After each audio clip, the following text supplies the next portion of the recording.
Hello friends, good morning. কেমন আছো সবাই? আশা করছি সবাই খুব ভালো আছো আর সবাই খুব ভালো থাকো, এটাই কামনা করি। আর আমরাও কিন্তু বেশ ভালোই আছি। সকালবেলা ঘুম থেকে উঠিনি, কারণ রাত্রিবেলা তো ঘুমিয়েছি তো সকালবেলা উঠতে উঠতে অনেকটা বেলা হয়ে গেছে। তো তারপরে সকালের খাওয়াটা তো মিস হয়ে গেছে। এখন তাড়াহুড়ো করে খেতে এসেছি দুপুরবেলা, কারণ খুব খিদে পেয়ে গেছে। আবার ঘুম থেকে উঠেও সঙ্গে সঙ্গে খেতে আসতে পারিনি, কারণ ঘুম থেকে উঠে একটু ফ্রেশ হয়ে নিয়েই তারপরে সোনা বাবাকে খাওয়ালাম, ওকে একটু ঘুম পাড়ালাম, আবার তারপরে আমি এখন এসেছি খেতে। তো মা আজকে রান্না করেছে কুমড়ো আলু দিয়ে চিংড়ি মাছ আর ওল দিয়ে আর মাছ ভাজা। সকালে যেমন তেমন কিছু আজকে খাওয়া হয়নি, গতকালও তেমন কিছু খাওয়া হয়নি, আজকেও তেমন কিছু খাওয়া হয়নি, কিন্তু এরকম করলে হবে না।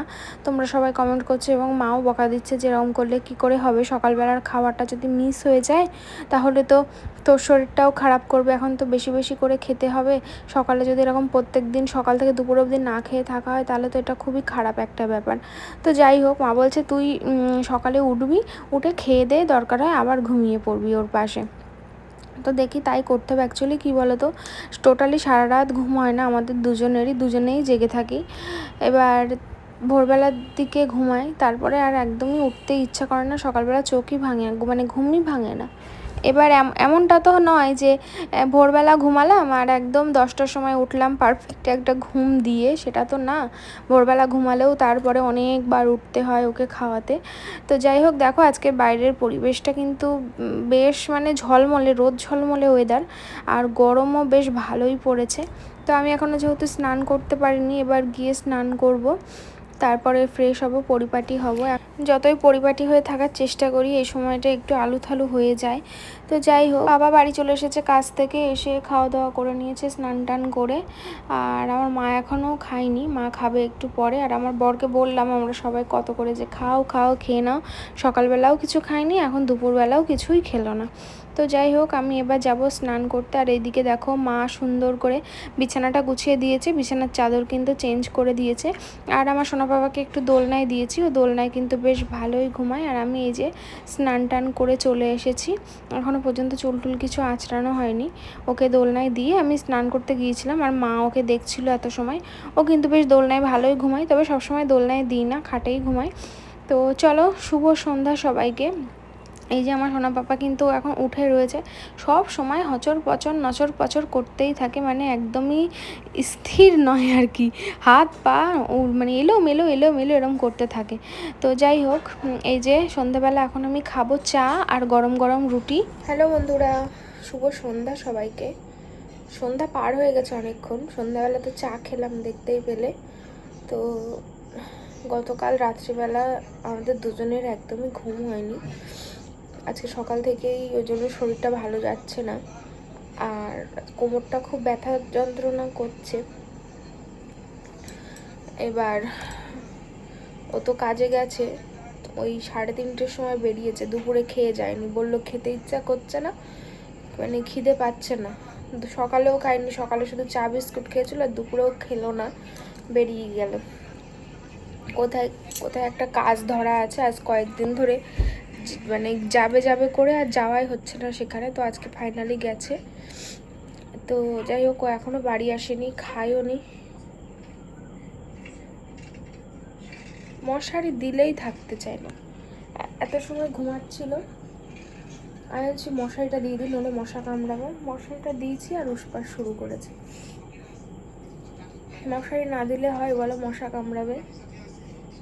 সেই থেকে আজকে এমনি সারাদিনই ঘুমাচ্ছে, যেহেতু রাতে ঘুমায়নি, সে সকাল থেকে উঠের থেকেই বারবার ঘুমিয়ে পড়ছে। এমনি টাইমে খাচ্ছে, আর খাওয়া হয়ে গেলেই কিন্তু ঘুমিয়ে পড়ছে। আবার রাত্রিবেলা নাইট ডিউটি করবে, জেগে থাকবে। তো আমি দুপুরবেলা অল্প একটু সময় ঘুমিয়েছিলাম, ওই আধ ঘন্টা মতো, ঘুম তো আর হয় না, কারণ বারবার ওকে খাওয়াতে হয়। আর আমার বরেরও ঘুম হয়নি, সেই কালকে ও ঝিমাচ্ছিল সারাটা সকাল থেকে, একটুখানি ঘুমিয়েছিল, তারপর উঠে চলে গেল। তো সন্ধ্যাবেলা চা দিয়ে রুটি খেলাম, আর এখন আর একটা রুটি ছিল, তাই মাকে বললাম যে ডিম ভাজা করে দাও, তাই সেই ডিম ভাজা দিয়ে খেলাম। ভাত বসাবে নাকি? অল্প করে বসিও, আমি কিন্তু নাও খেতে পারি, কারণ রুটি খেয়েছি তো অলরেডি। এখন কটা বাজে? 9টা বাজতে 5 মিনিট বাকি। আজকে দুপুরবেলা ওষুধটা খেতে একদমই ভুলে গেছি। রোজই খাই, আজকে একদমই ভুলে গেছি, ওই জন্য কেমন একটা জ্বর জ্বর মতো আসছে। ওই জন্য এখন রুটিটা খেয়ে ওষুধটা খেয়ে নিলাম তাড়াতাড়ি করে। অনেকক্ষণ থেকেই কেমন একটা অস্বস্তি হচ্ছে, জ্বর জ্বর মতো লাগছে। তো আজকে ভেবেছিলাম ওই বাড়ি যাবো বাদুরিয়ায়, তো আজকে যাওয়া হলো না, সময় পাইনি।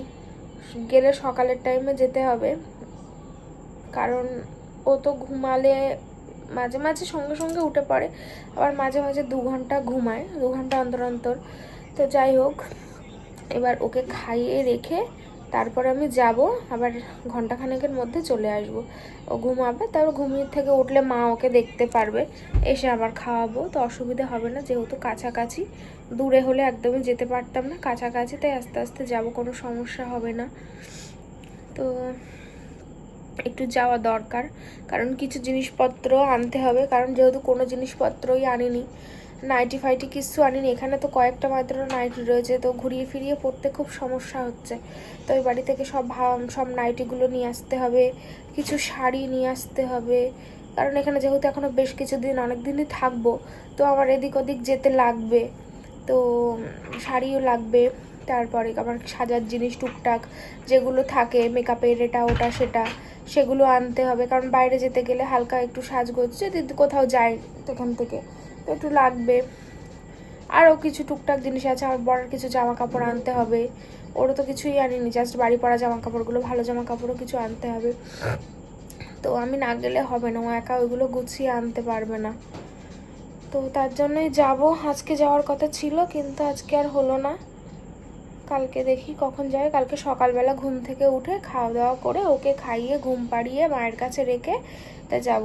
আজকে যদিও মা বাড়ি ছিল না, মা কিছুক্ষণের জন্য বেরিয়েছিল আজকে, আবার মা গিয়েছিল অফিসে, অফিসে একটু দরকার ছিল, তাই জন্য অফিসে গিয়েছিল, কাজটা মিটিয়ে আবার চলে এসেছে সঙ্গে সঙ্গে স্কুটি করে। তো চলো, আজকে দুপুরবেলা কি রান্না হয়েছিল জানো? ওলের তরকারি মাছ দিয়ে, আর কুমড়ো আলু চিংড়ি মাছ। আগে জানো তো আমি কুমড়ো তরকারি একদমই খেতাম না, কিন্তু আমার বর কুমড়োর তরকারি এত ভালো খায়, ওর জন্য রান্না করতে করতে করতে করতে কুমড়োর তরকারি আমার এখন খুব ভালো লাগে। তো কালকে অনেক দিন পরে যাব বাড়িতে, খুব এক্সাইটেড লাগছে, যেহেতু অনেক দিন যায় না, তো সেই হঠাৎ করে বেরিয়ে পড়লাম ডাক্তার দেখাতে। ভেবেছিলাম তো আবার ফিরে আসব, গোছাবো জিনিসপত্র, তারপরে ব্যাগটা গুছিয়ে রেখে তারপরে এখানে আসব, তারপর এখান থেকে আমরা সবাই মিলে হই হই করে আনন্দ করে হসপিটালে যাব, মানে নার্সিংহোমে ডেলিভারি করাতে। আমি, আমার মা, পাপা সবাই মিলে ভেবেছিলাম একসঙ্গে যাব, কিন্তু সেসব তো কিছুই হলো না।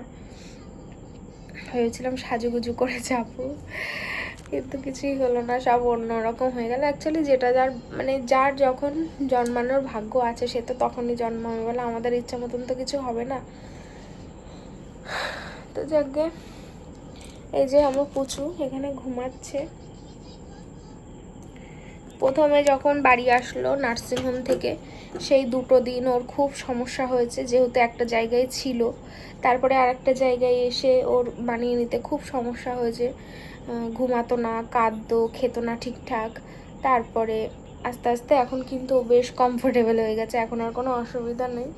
এখন তো মানে এইটুকু বেবি, মানে আজ মানে কদিন হলো বলো ওর বয়স, যাই হোক, ও আগে তো খুব কম তাকাতো জানো তো, আগে যখন যখন হয়েছিল তখন খুব একটা তাকাতো না, এখন ভালো তাকায়। পাপা এসে যখন ডাকে কাছ থেকে এসে, তখন এরমভাবে তাকিয়ে থাকে, যদি পাপা ডাকবে সেদিকে এরমভাবে তাকাবে। তো কি বোঝে এইটুকু বাচ্চা, তো যাই হোক, যাই না কি বোঝে, হয়তো শুনতে পায় তাই ডাকে, এমনি তো ওরা এখনো খুব ভালো দেখতে পায় না।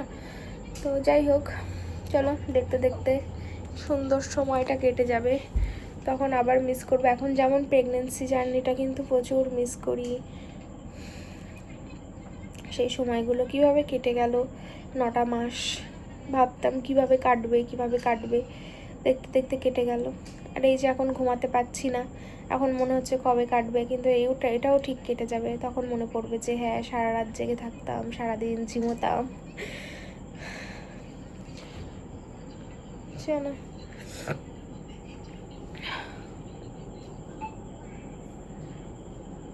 আমার পুচু শোনা।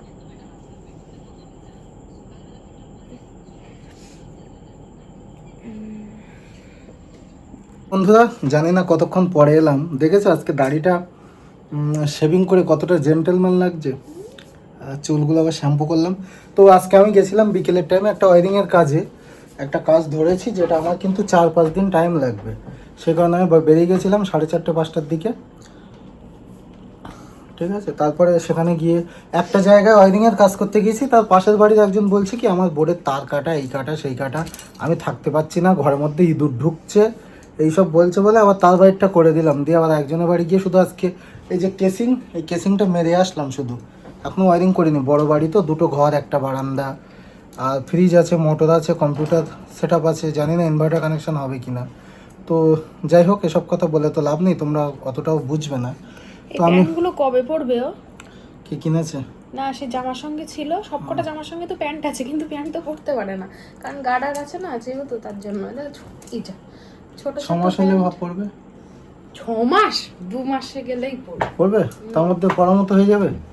ও তো যাই হোক, বেরোবে তো প্যান্ট পরবে। সেই ওয়ারিংয়ের কাজটা কমপ্লিট হলো 9:30টায়। তারপর 9:30 থেকে ওর একটা প্রেশারের ওষুধ চলে, বুঝলে, যেটা দীর্ঘ 1.5 মাস চালাতে হবে।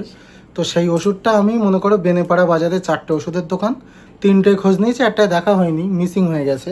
তারপরে এখানে পেলাম না, আবার গেলাম বাদুড়িয়ায়, 10-12টা দোকান খুঁজে লাস্টে একটা দোকানে পেলাম। সেখান থেকে এই বাড়ি আসলাম, এসে স্নান করলাম, আর আজকে কিন্তু শেভিং করে নিয়েছি একেবারে। তো এসে খাওয়া দাওয়াও কিন্তু আমার হয়ে গেছে। আর এই দেখো পাপা এই যে ওর বালিশের কভারগুলো বানিয়ে নিয়ে এসেছে। ওইটা দেখিয়েছো? হ্যাঁ, কিন্তু ও ছোট হচ্ছে না, ও ছোট হয়ে গেছে, মাপ নেইনি তাই। হ্যাঁ, আন্দাজে করে এনেছে না, তার জন্য ছোট হয়ে গেছে। তো যাই হোক, এগুলো কি হবে, ছোট হয়ে গেছে। এই দেখো এগুলো কেমন ছোট হয়ে গেছে, দেখো এই যে, দেখেছো? হ্যাঁ, ওটা লম্বায়ও ছোট হয়ে গেছে, চওড়াও ছোট হয়ে গেছে। আমি পাপাকে কি বললাম বলো তো? কি আমি বললাম যে থাক, এটা ফেলতে হবে না, এটার মধ্যে আমরা তুলো ভরবো। কেন বালিশ করবা? বালিশ করবো, কারণ এরপরে তো আমরা বাড়ি চলে যাব, যখন বাড়ি যাব তারপরে তো আবার আসবো, তাই না, আবার এসে থাকবো মাঝে মাঝে, যখন তখন সবসময় কি বালিশ টালিশ বয়ে আনবো? এখানে 2টো বালিশ থাকবে, আমাদের ওখানে 2টো বালিশ থাকবে, কারণ এর ভেতরে তুলো ভরে 2টো পাশ বালিশ হয়ে যাবে, তাই না? তার জন্য আমার আজকে আবার নতুন করে কেন জানি না ব্যথা লাগছে হাঁটতে, আজকে সকাল থেকে। কালকে তো খুব মানে জোরে জোরে হাঁটা চলা করছিলাম, আজকে এই মুহূর্তে জোরে জোরে হাঁটা চলা করো না, ব্যথা কমে গেলেও। আজকে ব্যথা করছে। ওষুধ খেয়ে নাও, দেবো, দাঁড়া ওষুধটা দিয়ে নাও। আজকে সারা দিন সেই সকাল থেকে শুধু চা বিস্কুট। হ্যাঁ, এই এখন রাতে খেলাম, আজকে খিদে পাইনি, কেন দেখি দেখি, চলো গাড়িটা তুলে দিই, 2টো গাড়ি বাইরে আছে। মা আজকে অফিসে গিয়েছিল না,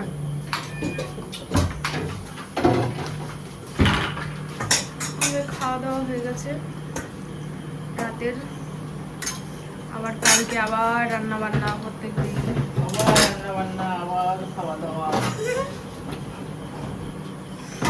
খাওয়ার জন্যই সবকিছু, মানে সকালে উঠে আবার তোরজোর শুরু হয়ে যাবে খাওয়া দাওয়ার, বলো।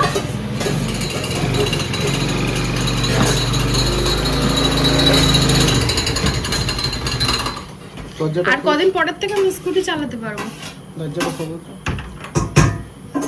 2 মাস পরে।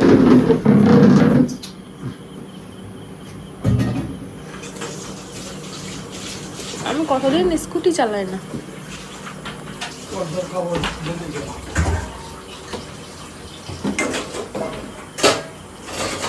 কাজের দিদি আসছে তোমার? আমি ঘুমিয়ে থাকি, ও একটু টের পাই, মাঝে মাঝে আসছে। হ্যাঁ, তুমি তো চলে যাও, তারপরে আসে। তুমি ওঠো যখন আমি জেগে থাকি, তো আমি টের পাই। বাড়ির কাজ কাম গুছিয়ে তারপরে আসে। দীপিকা এসেছিল আজকে? আর আসে আজকে আসেনি। তো চলো, ঠান্ডায় ব্যথা ব্যথা করছে আজকে, জানি না কেন।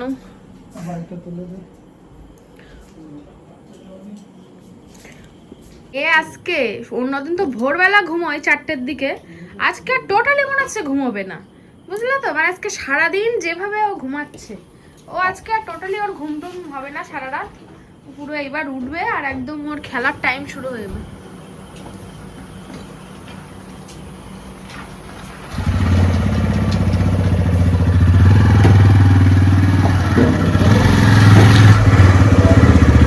বাইক উঠে গেলে, এই ব্যাগটা কি? প্যাকেটে কি মাল? প্যাকেটে একটা ইউপিএস ঠিক করতে দিয়েছে। কম্পিউটার যে ইউপিএস হয়, হ্যাঁ। যাদের বাড়ি গেছিলাম আমাদের কম্পিউটার ইউপিএস খারাপ হয়ে গেছে, ঠিক করতে দিয়েছে। ও দেখাচ্ছি দাঁড়াও, বার করে। দেখা যাচ্ছে স্পষ্ট। আমাদের ওই বাড়ি এই ইউপিএস দিয়ে ইনভার্টার করায়, জানো? আজকে তো যা হলো নয় বাড়ি, কালকে যাব সকালবেলা উঠে। সকালবেলা বলতে যেতে যেতে 12টা বাজবে। ছোড়ো। আমার রান্নাটা তো করে দিতে হবে তার ভিতরে। হ্যাঁ, তুমি রান্না বান্না কমপ্লিট করো, তার আমরা ঘুম থেকে উঠবো, তারপর তো যাব। ওর আজকে আর মানে সারা রাত ঘুম টুম হবে না। পুলুক পুলুক করবে সবাই। নিতাই গৌর সেজে ঘুমাচ্ছে দুহাত তুলে। ওরকম করে ঘুমোয় কেন? সব বাচ্চারা ওইভাবে ঘুমায়। তাই? এরম হাত দুহাত উঁচু। মনে হয় ওটাই ওদের মানে কমফোর্টেবল ফিল করে মাঝে, সবসময় না, মাঝে মাঝে। কাকি টাকি আসলে ওর সঙ্গে একটু বকর বকর করবে, তা ও যা ঘুম আজকে হলো না।